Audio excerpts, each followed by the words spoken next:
ছেলে আজকে বায়না করছিল যে মা বিরিয়ানি বানিয়ে দাও। তো একদমই অল্প সময়ের মধ্যে বিরিয়ানিটা বানিয়েছিলাম, জাস্ট 15 মিনিটের মধ্যে বানানো হয়ে গেছে। দেখো, প্রথমেই আমি 2 কাপ পরিমাণ চাল জলে ভিজিয়ে রেখে দিলাম। এবার মশলা করে নেব। এখানে দুটো ছোট ছোট পেঁয়াজ নিয়েছি, আর যদি ধরো বড় পেঁয়াজ হয় সেক্ষেত্রে একটা দিতে হবে।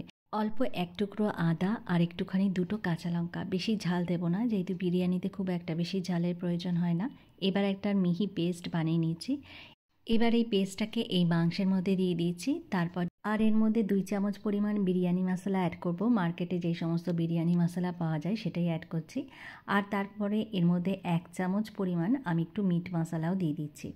এই সবগুলোকে দেওয়ার পরে আমি এর মধ্যে একটু নুন দিয়ে দেবো টেস্টের জন্য। তারপর দিয়ে দেবো হচ্ছে দই।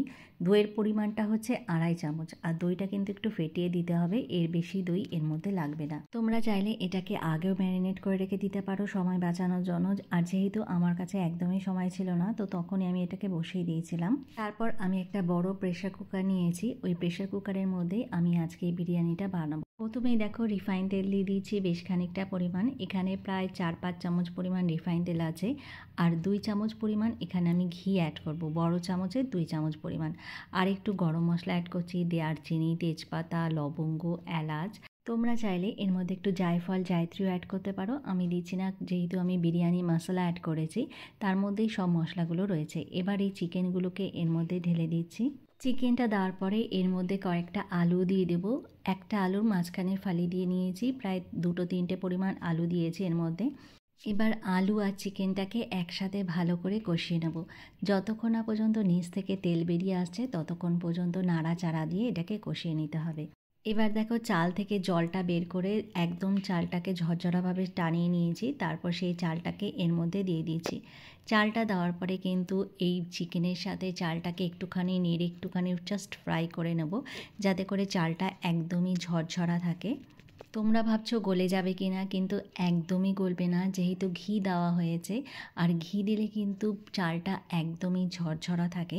তারপর দেখো একটুখানি নেড়ে চেড়ে ভেজে নেওয়ার পর আমি এখানে জল দিয়ে দেবো। আর জলের পরিমাণটা থাকবে, যেহেতু আমি 2 কাপ চাল নিয়েছি সেই জন্য আমি প্রায় 3 কাপ এখানে জল দিচ্ছি। এর বেশি কিন্তু তোমরা জল দেবে না। আর জলটা যখন ফুটে আসবে তারপর আমি একটু স্বাদ অনুযায়ী নুন দিয়ে দেবো। নুনের পরিমাণটা এখানে প্রায় 2 চামচ পরিমাণ দিচ্ছি। সবগুলোকে দিয়ে একটু নাড়াচাড়া করে আমি ওপর দিয়ে একটু কেওড়া জল দিচ্ছি। আর বেশি কোনো ফ্লেভার দেবো না যেহেতু ঘরোয়াভাবে বানাচ্ছি। তারপর হিটটাকে একদম মিডিয়াম করে, প্রথম অবস্থায় হিটটা একটু বেশি দিয়ে তারপর হিটটাকে মিডিয়াম করে 2টো সিটি দিয়ে নামিয়ে ফেলবো।